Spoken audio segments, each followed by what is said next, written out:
Here's a theme song, you know it's not a mean song. It's a good song, just as it should song. American brews and tunes.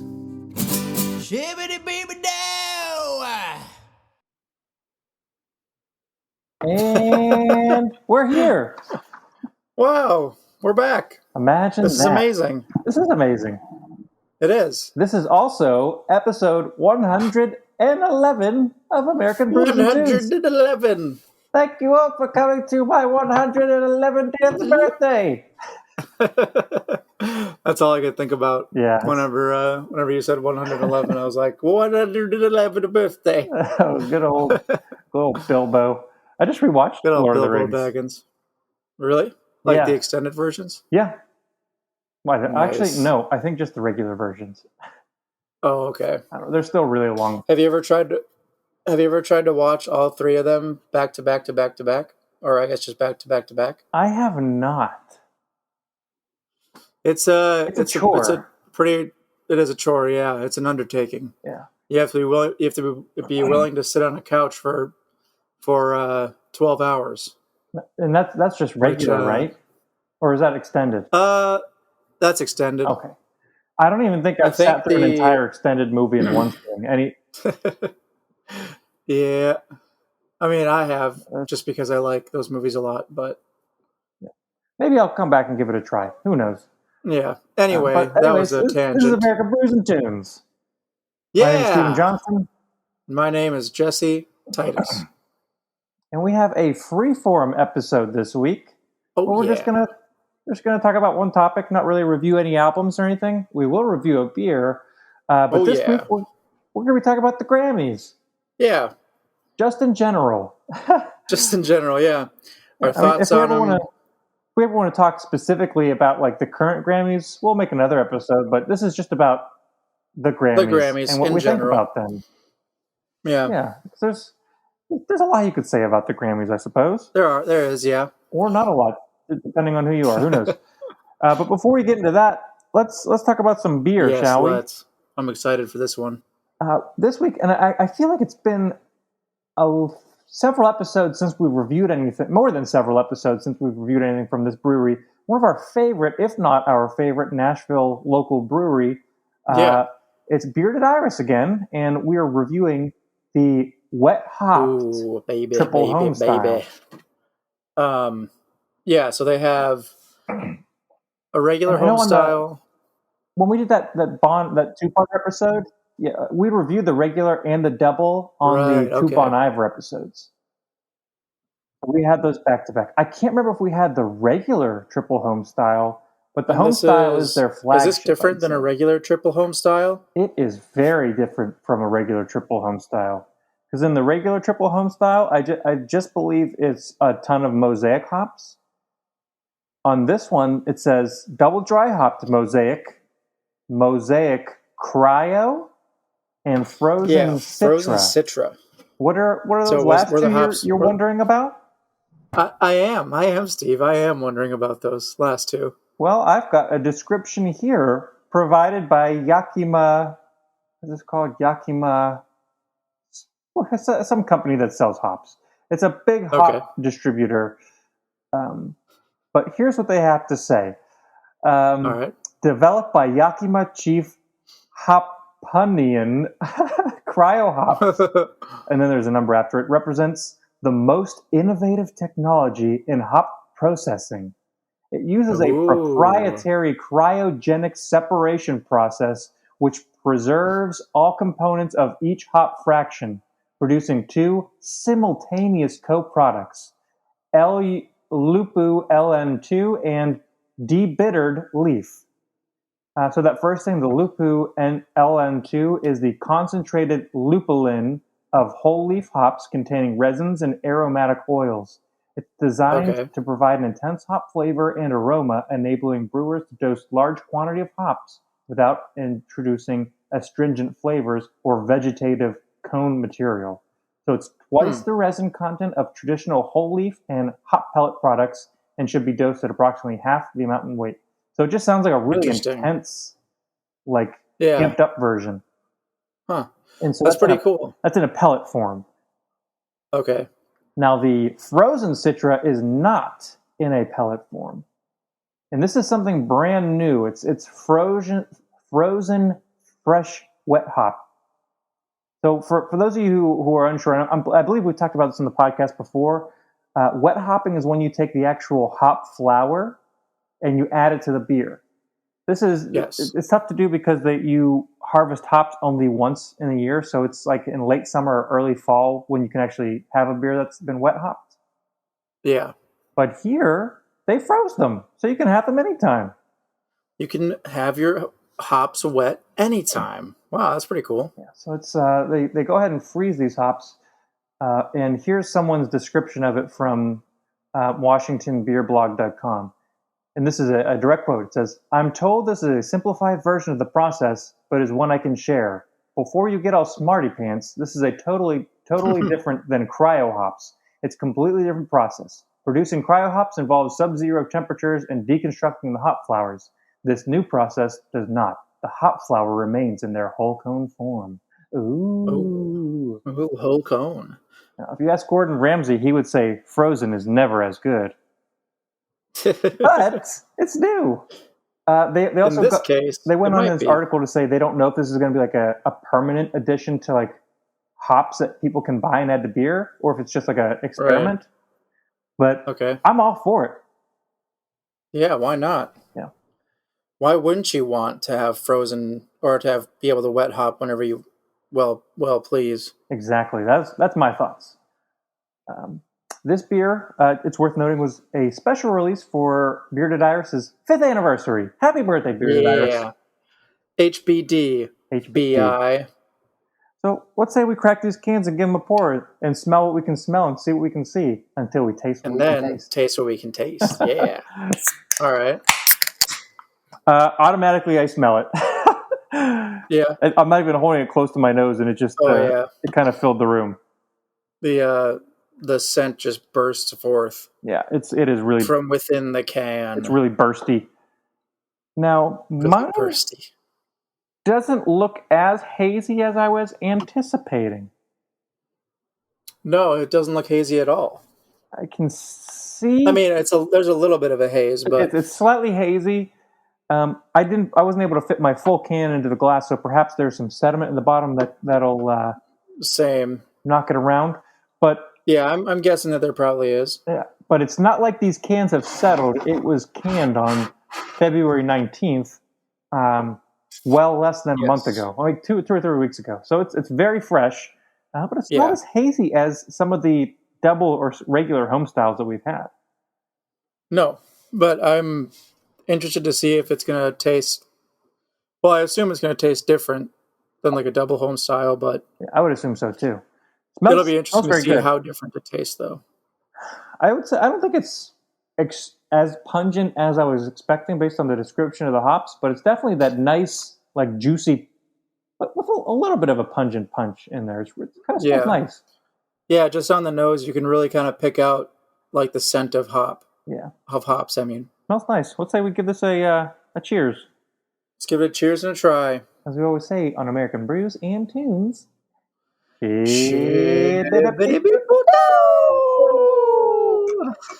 Down the triple, I think, filtered hatch. Well, wow. I definitely think it is more potent than the double for sure. And it might actually be more potent than the standard triple Homestyle that I recall.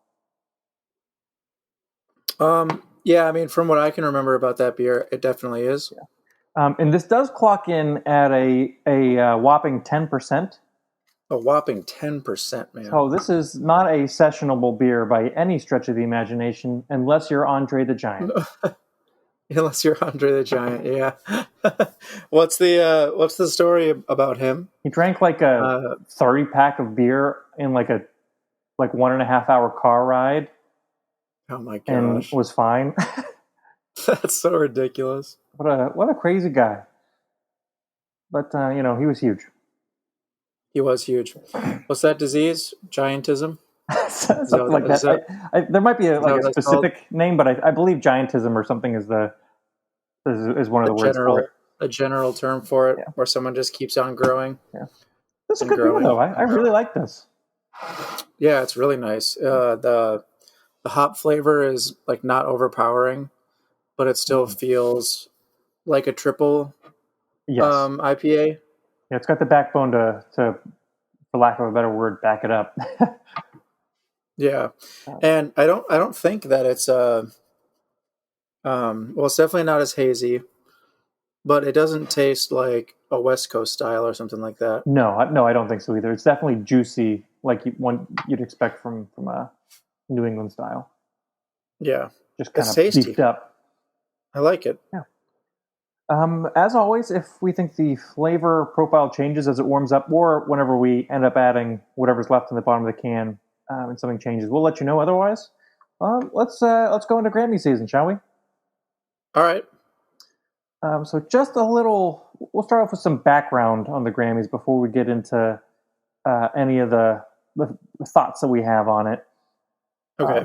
And the Grammys was established by what used to be called the National Academy of Recording Arts and Sciences, which is now just called the Recording Academy.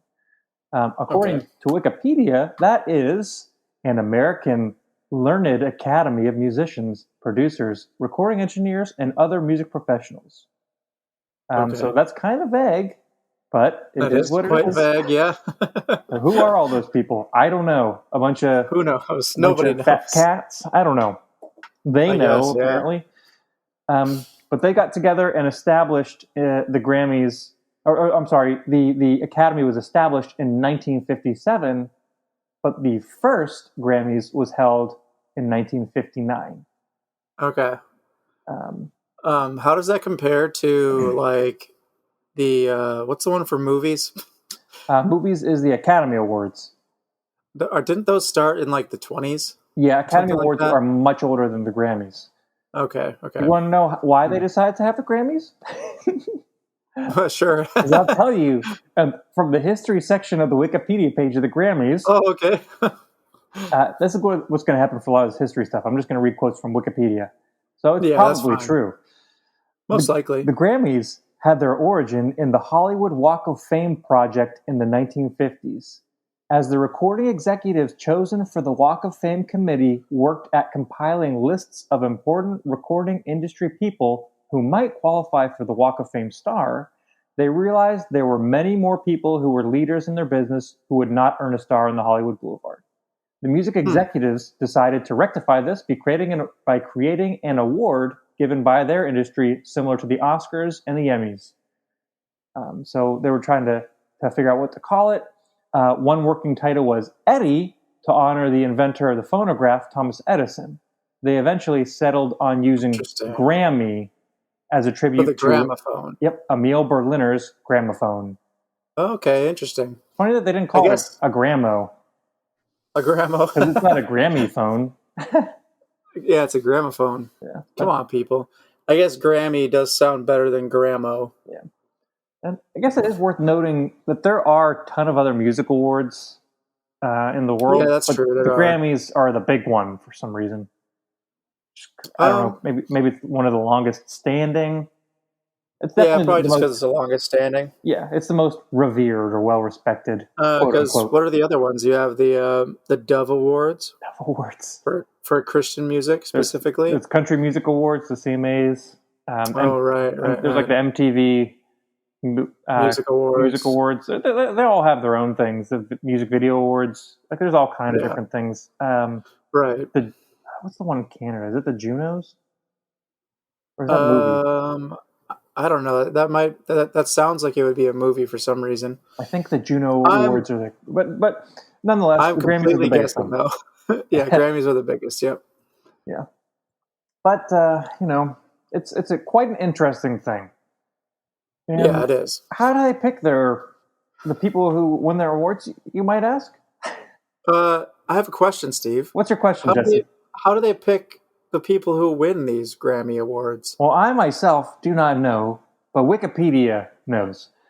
Okay. So, Wikipedia, let's see what you have to say.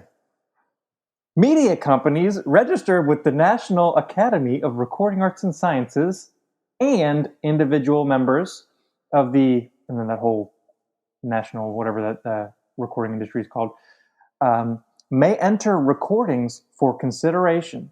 So I guess they have to actually submit either like a single recording or a performance or an album, which is kind of strange.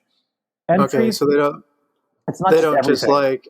They don't just have people constantly listening to Yeah. every single piece of music that comes out. You have to actually submit it. Yeah, stupid. I mean, I didn't say that. Entries entries are made online, and a physical copy of the work is sent to the NARAS, which is the National Academy of Recorders and Sciences. I'll just say NARAS because it's easier. Yeah. Once the work is entered, reviewing sessions are held, involving more than 150 experts from the recording industry to determine whether the work is entered in the correct category. That's so stupid. I mean, Wait. Why do you think that's stupid? I don't know. Like, Just the fact that they have categories. You mean? yeah, and the delineations between what's pop and what's not. I see, You know, I see what you're saying. whatever. Yeah. But for the final voting, here's what they say.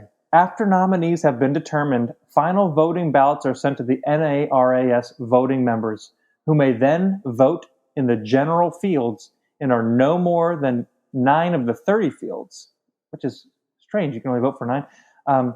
Members are encouraged, but not required, to vote only in their fields of expertise. So Okay. they can vote for anything, but they want them to vote for their fields?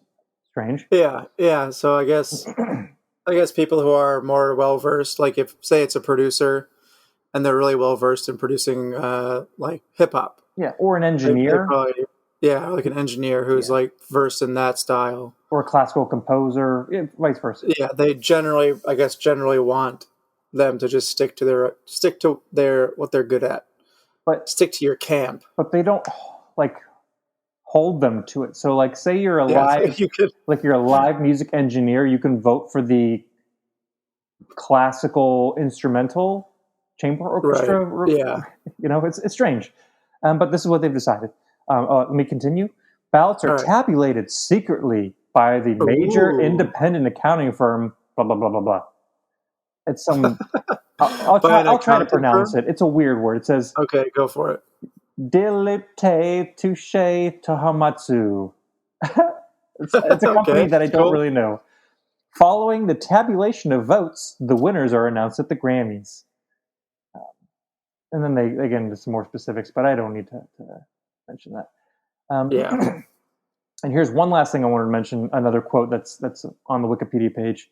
In both All right. voting rounds, Academy members are required to vote based upon quality alone and not be influenced by sales, chart performance, personal friendships, regional preferences, or company loyalty.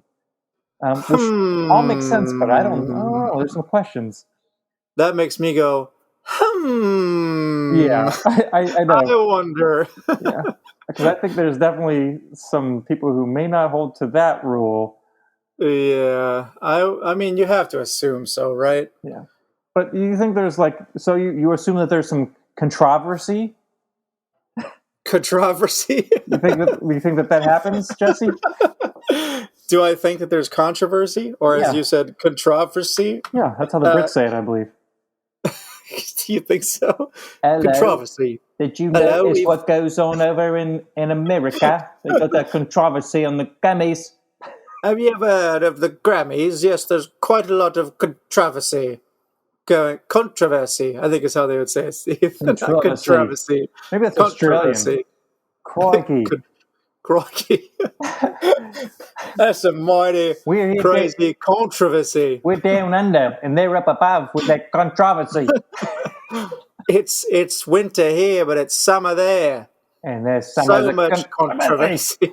Did you know that there's I'm pretty sure it's a meme, but there are people who believe that I think it's a flat Earth controversy. Oh, geez.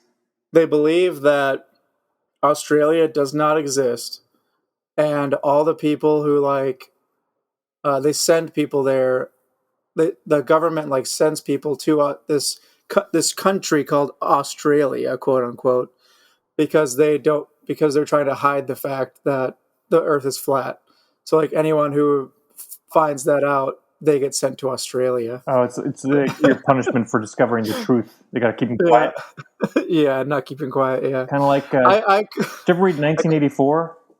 No, I don't think so.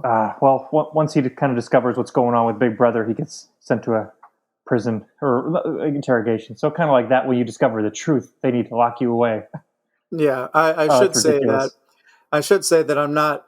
I'm fairly certain that is a conspiracy theory that some people have. It's definitely controversial. Yes.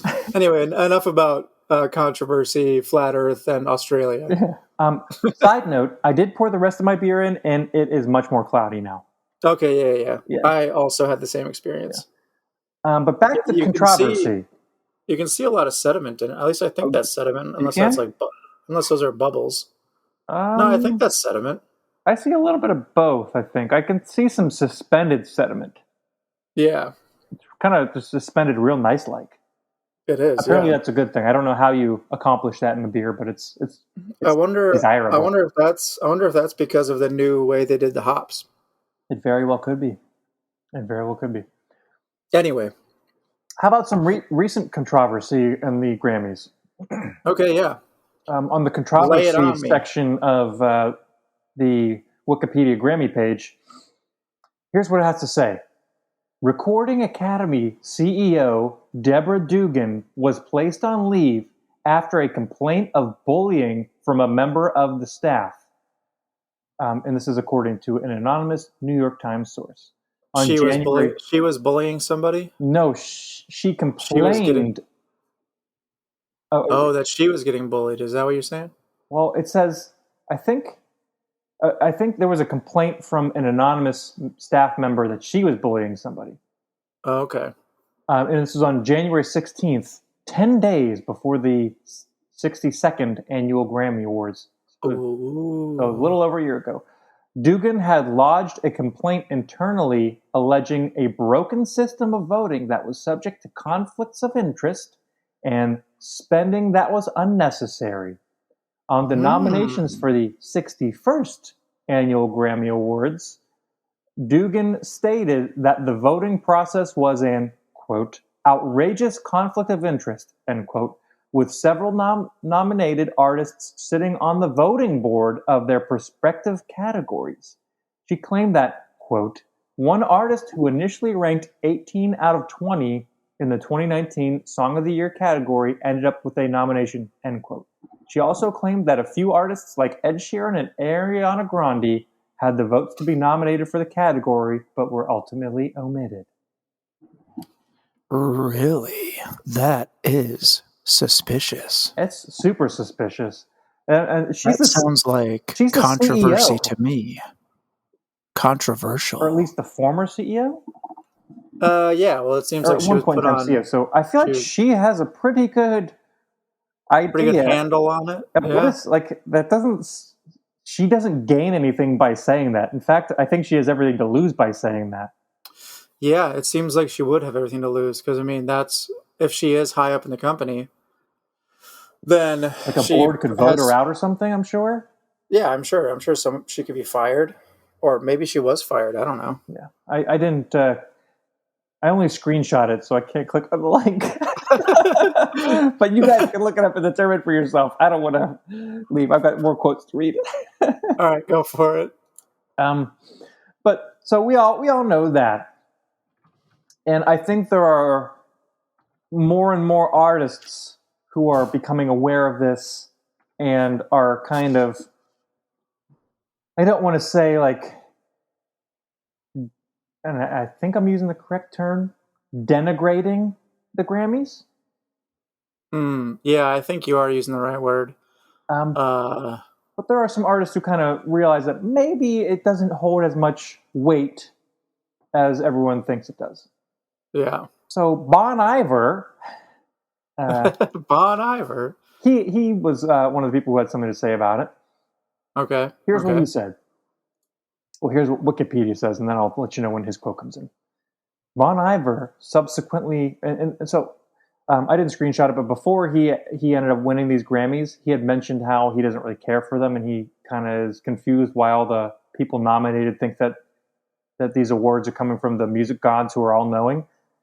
But it goes to this. It says Bon Iver subsequently received 4 nominations in November for the 54th Grammy Awards. After winning the award, Justin Vernon, who is Bon Iver, Justin Vernon, yep. said in his acceptance, quote, "It's really hard to accept this award. There's so much talent out here, ... and there's a lot of talent that's not here tonight. It's also hard to accept this because, when I started to make songs, I did it for the inherent reward in making songs. So I'm a little bit uncomfortable to be up here." Right. Which is pretty true, but not too in the face. Now, I believe it was last year, Drake had a nice speech where he kind of slammed the Grammys a little bit. Did you hear that one? No, I don't really watch the Grammys. Well, maybe you will. You probably won't. But here, CNN reported on it, and here's what they were saying about Drake. They said, Drake's hit God's Plan won for Best Rap Song, and the rapper offered words of encouragement to fellow artists during his acceptance speech. Quote, Okay. "I want to take this opportunity while I'm up here to just talk to all the kids that are watching this, aspiring to do music," Drake said. "All my peers that make music from their heart, do things and pure and tell the truth. I want to let you know we're playing in an opinion-based sport, not a factual-based sport. So it's not the NBA where at the end of the year you're holding a trophy because you made the right decisions and won the games. Right. This is a business where sometimes it's up to a bunch of people who might not understand what a mixed-race kid from Canada has to say, or a fly Spanish girl from New York, or anybody else, or a brother from Houston right there, my brother Travis Scott. But my point is, you've already won if you have people singing your songs word for word. If you're a hero in your hometown, look, if there's people who have the regular jobs who are coming out in the rain and the snow, spending their hard-earned money to buy tickets to come to your shows, you don't need this right here." I'm sure he held up the Grammy. I promise you already won. And it is worth noting that I think he was going to say more, but they cut the microphone. Yeah. Really? Yeah. Okay. Yeah. I like that quote. I do too. It's true. I think that kind of summarizes how I feel about the Grammys, or how I feel about award shows anyway. I was thinking about one thing today though. The Michelin award for like restaurants. Yeah. Like I was gonna try to make like a comparison to the Grammys and compare them to the Michelin awards. But I don't know if they're exactly the same because like the Michelin as an artist, stars are shrouded in mystery. Like nobody knows the criteria. Yeah. So I only bring that up just because I was thinking about it today, but Subjective. Yeah. I mean, it would be subjective, right? Like even in like food. the Olympics, like when you watch like divers, yeah, do their moves. Like you can watch someone and like if they land, if they belly flop, you obviously know it's bad. But other than that, how do you know? Yeah, I mean, I guess in that case, like there is like certain form that the judges have to look for. Yeah. But even then, like in diving, that could also be impartial or be biased or impartial or not impartial, but could be subjective to each individual judge, I guess. That's true too. I will tell you probably one of like my happiest moments in my life happened during the Grammys. Okay. You had to guess. Does it involve Blink-182? On the money in 2009. There were some hints at this because Blink-182 had been on hiatus / broken up for about 5 years. But there was some things starting to pop up on the social medias that something was going to happen at the Grammys. So I was like, I gotta watch this. And very rarely did I watch the Grammys. At least then, I think I watched them now for performances and stuff. But Blink-182 walked out to announce some award. Who knows, or who even cares what the heck that they came to announce? But they said we used to be in a band called Blink-182, and now we're in Blink-182 again. Oh, Reunited. Best did day you of my cry? life. I Did didn't you cry cry? because I very rarely do I cry. I cried whenever I heard "Cynical" for the first time. Oh, But when they were reunited, I paused the TV and I ran out my front door and I screamed, "Woohoo!" That was a good day. a big day in your life, man. Yeah, big day in everybody's life. They touched the world. Yeah, whether they know it or not, that was one of the most revolutionary days in history. Yeah. Um, One of but my anyway, problems with the Grammys yeah, is the snubs. the snubs. Yeah, and this is all personal bias, but it's also because the people voting are idiots. The first biggest snub of all time. Well, how about this? In my opinion, the second biggest snub of all time was Blink-182 losing Best Rock Album for California in 2017. Okay, yeah. You Who know, won that year? I'm sure it was like Imagine Dragons or somebody Oh yeah, who should yeah. have been in pop. Nothing against Imagine Dragons, but they don't deserve it over Blink. The number one biggest snub is that Blink-182 had not ever received a nomination before that. Like, how is Enema of the State, Take Off Your Pants and Jacket, or their self-titled album never been Not even, nominated? yeah, not even nominated. Yeah, Like, Enema of the State is multi-platinum. yeah. Take Off Your Pants and Jacket was number one on the top 200. Didn't even get a nomination. I mean, don't they have like a punk rock category? Not punk rock, just a rock. Just rock. Yeah. Okay. It's stupid. But as far as snubs go, the Beatles have a ton of snubs. What is snub? Like where they probably should have 100% won and then didn't. But they didn't. Okay. Yeah, like I'll list you some. How about that? Okay. Yeah. Go for it. In 1968, A Day in the Life was nominated for Best Instrumental Arrangement accompanied by vocals. Lost. 1969, Hey Jude was nominated for Record of the Year. Lost. Wow. 1971, Let It Be was nominated for Record of the Year. Lost. And Wow. just a side note, Record of the Year, for some strange reason, has to deal with singles. It's not the actual album. That's its own category, which is Album of the Year, which brings me to all these Album of the Years that the Beatles lost.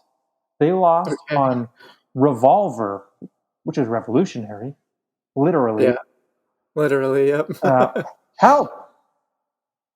They lost on Help. Yeah. They lost on, which blows my mind, Abbey Road. Wow. Like one of the most iconic albums of all time. Yeah. And Magical Mystery Tour, which that one was good, not their best, but how did they lose on Abbey Road? Wow. Yeah, that's pretty crazy. I believe they won on Sgt. Pepper's and maybe one other. But they should have won more. Should have been nominated for more, too. Yeah, definitely. Academy's a bunch of poop heads. I mean, yeah, like it must change. Does it change year to year, or do the members of the Academy stay the same? That's a very good question. I do not know. And man, like just like everything else, I'm assuming award shows can be bought. Oh, right? Everything can be bought. And like there has to be some under the table dealings that go on. Oh, absolutely. At award shows. Absolutely. There's lots of money that can change hands, I'm sure. Do you remember what Tyler, the Creator, said about his album when he won? I think he won which album did he win for? It was for Igor, I'm sorry. And Igor, he yeah. won like Best Urban Album or something. Oh yeah. And it was like it wasn't even like he didn't even win like a hip hop award. I think he said he's like don't get me wrong, I'm like happy I won, but this is just another way like urban is just another word for the N word. Why can't I just be in the pop category? Yeah, right. But I'll tell you what, there's other than Blink-182 reuniting, I think there's one redeeming factor of the Grammys. Okay. And let us not forget that music is what you make out of it. The awards are that's all they are. They're just awards that don't mean anything. It's an entertainment show. People watch this to be entertained. And there's a ton of performances at the Grammys. Yeah, that's always a really cool part. What I think Grammys. there's always really good regular performances, but what I think what they excel at is they do collaborative performances or mashups. Yeah, like I always think of, well, it wasn't really a collab because they were on the album, but whenever Kendrick Lamar and like U2 were played during the Grammys, I believe, one year, Yeah, it was a couple which of was Kendrick super songs, and cool. they had U2 come out and play their part. And Dave Yeah. Chappelle came out and said a couple political things in between. I don't know if you remember that. I do, yeah. That was a really cool moment. Yeah, I like that because he's like, "Hi, I'm Dave Chappelle." He's like Kendrick Lamar is speaking some truth, and I was paraphrasing that, but I'm fairly certain that what he said was the only thing that's scarier about hearing an honest black man in America today is being an honest black American, a black person in America today. Yeah. Dang. Yeah, but What year was that? Was that like 2016 or 17? I'll tell you, that was 2018. Oh, 2018. Okay, Yeah, I've got a list of my favorite mashups here, and that was the that year was on my list. year that his album "Damn" came out, right? Yeah, that it was was off of that Damn. year, right? Yeah. But I'll just list the 5 other ones I have listed here, and I just have them in chronological order from when they came out. Earliest first. Yeah, these are all what I thought were the best ones, and this is like the votes, purely subjective. Yes, exactly. I picked these ones because I like them. It's not representative of what may be the best. I don't know. Who cares? But in 2001, Eminem and Elton John collaborated on "Stan." Really? Dang, that would be cool to watch. Yeah, Stan. Yep. Yeah. So Elton John sang the chorus, which Dido, I think it's how you pronounce it. Dido normally sings, but Elton John did the chorus. It was really cool, and apparently it was a big deal because everyone thought Eminem was super homophobic. So I guess it was him trying to, I don't know, trying to make a political statement or something. Isn't that funny how like you can just anybody can just assume anything about somebody else without actually knowing? Well, yeah, obviously. It's weird, but it almost comes like naturally to people. Yeah. Anyway, in 2006, there was a collaboration between Linkin Park, Jay-Z, and Paul McCartney. Wow. I was not expecting you to say Paul McCartney. Yeah, actually, whenever you said Linkin Park, I wasn't expecting you to say Jay-Z either. So Linkin Park and Jay-Z, they had that collab album, which was really good. Maybe we'll review that at some point in time. But they were doing the Numb and Encore song, and halfway through, Mike Shinoda started playing different chords on the piano, which sounded strange. Yeah. And then Chester Bennington started singing "Yesterday." Oh, dang. And then out of the blue, Paul McCartney walks on stage and starts singing, and they do harmonies, and Jay-Z's like, yeah, yep, all right. That's pretty awesome. But Jay-Z was wearing a John Lennon shirt. Oh, okay. Which was kind of cool. But it was... Yeah, I'll have to look that up, because I actually do want to hear that. That's pretty sweet. You can find that one on YouTube. There's some way you can't find on YouTube. Like, it's hard to find the Kendrick Lamar and U2 one. But also, at one point in time, Kendrick Lamar did just his own performance of "The Blacker the Berry" and "All Right." Yeah. And it was really cool, really a political kind of performance. I couldn't find that anywhere on YouTube. I'm sure you can find it if you search online, but I didn't do a deep enough dive to find it. Okay.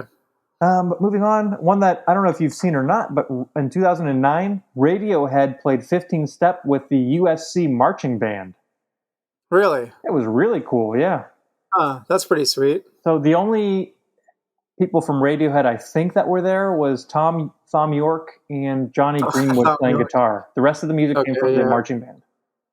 That's pretty sweet. Yeah, it sounded really cool. Dang, I'll have to look up that one as well. The only downside was I think Gwyneth Paltrow introduced it. Oh. And she gooped it up. But moving on. Man.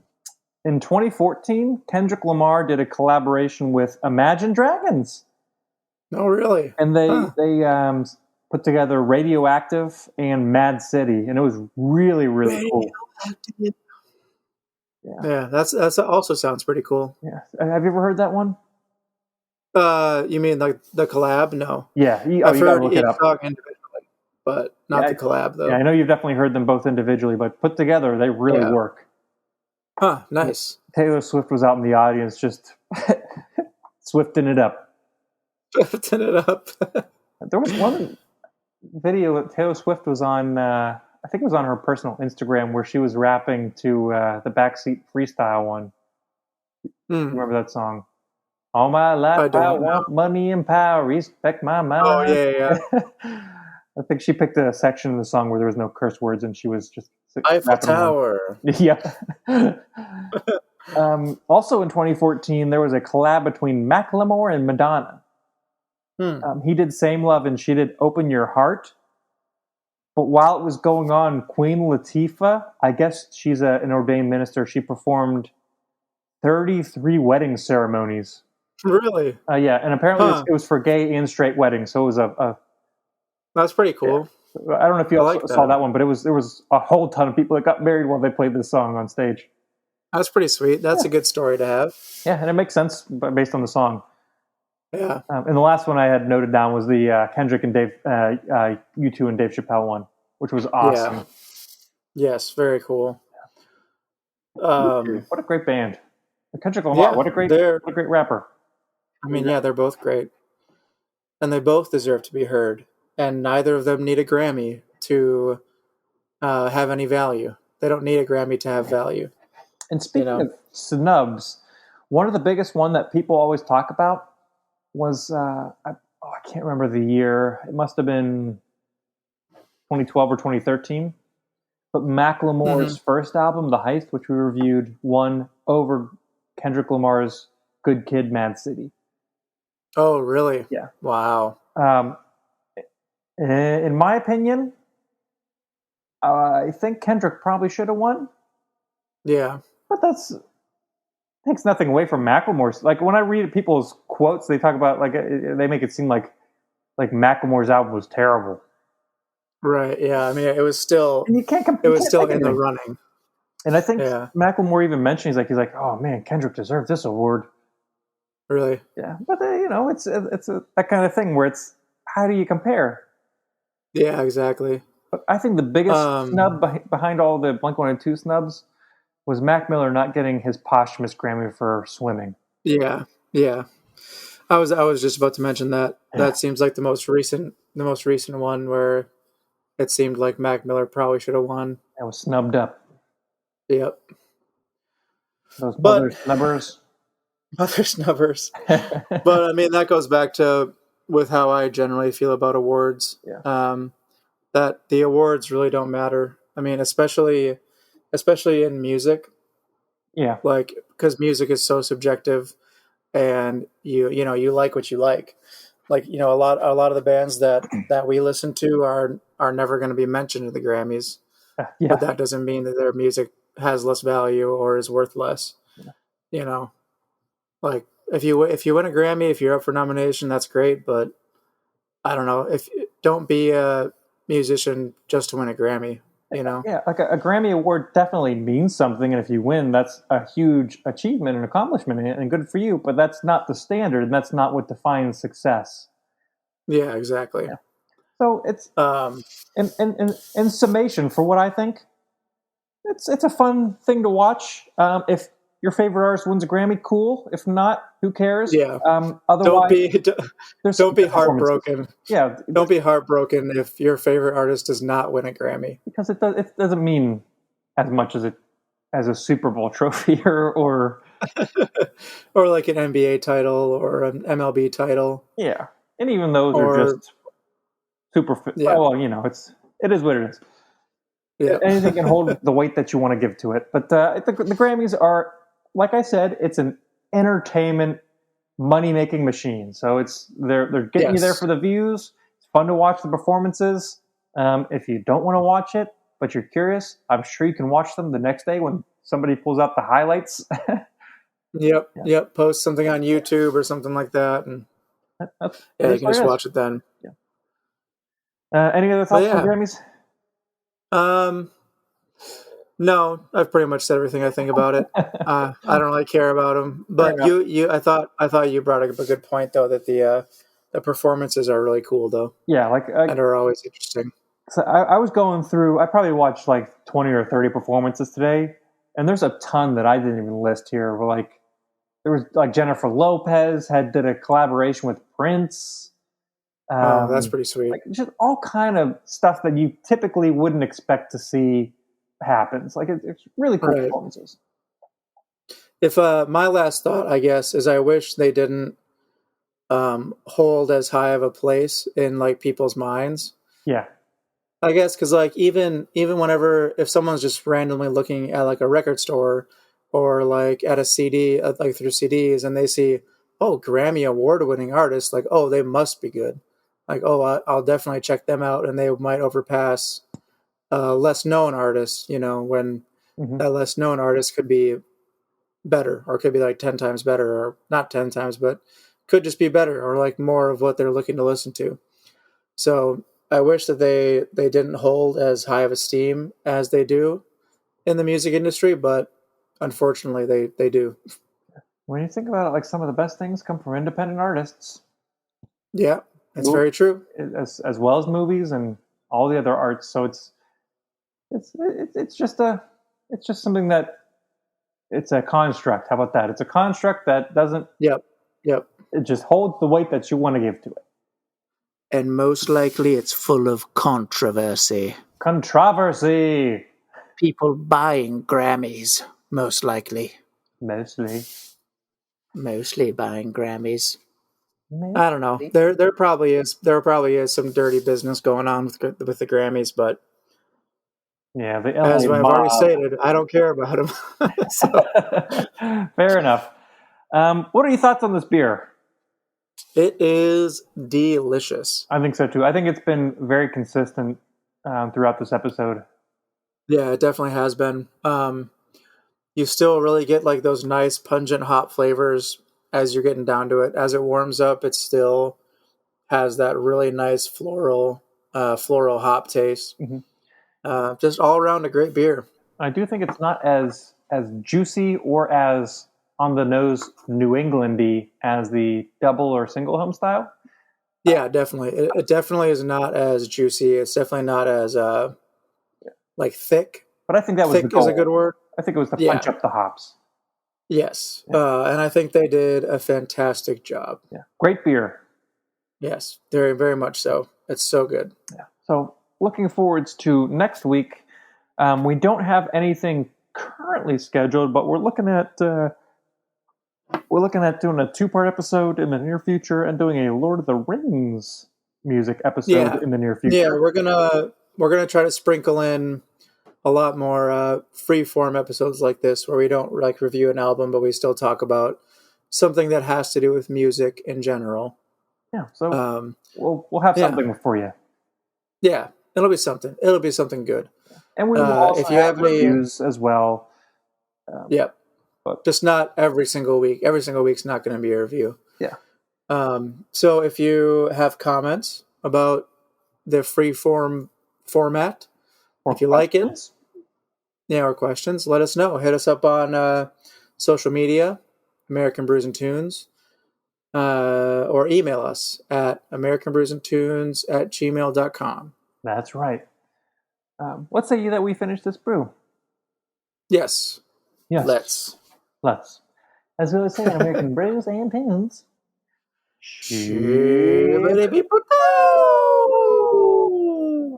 Down the freeform hatch. So tasty, man. That reminds me of Imagine Dragons' Radioactive, because on the collaboration with Kendrick Lamar. Yeah. The very first line he says is, "I'm breathing in the chemicals." Watch that performance. It was great. I'll have to watch. I have to watch that one, and then I have to watch the Linkin Park, Jay-Z, that's right. and Paul McCartney. Yeah. And the Radiohead 15 Steps. Yes, and the Radiohead one. Yep. Anyways, guys, thanks for listening. We'll be back next week. My name is Stephen Johnston. And my name is Jesse Titus. Here's a theme song, you know it's not a mean song. It's a good song, just as it should song. American Brews and Tunes. Shibbity-beeby-da.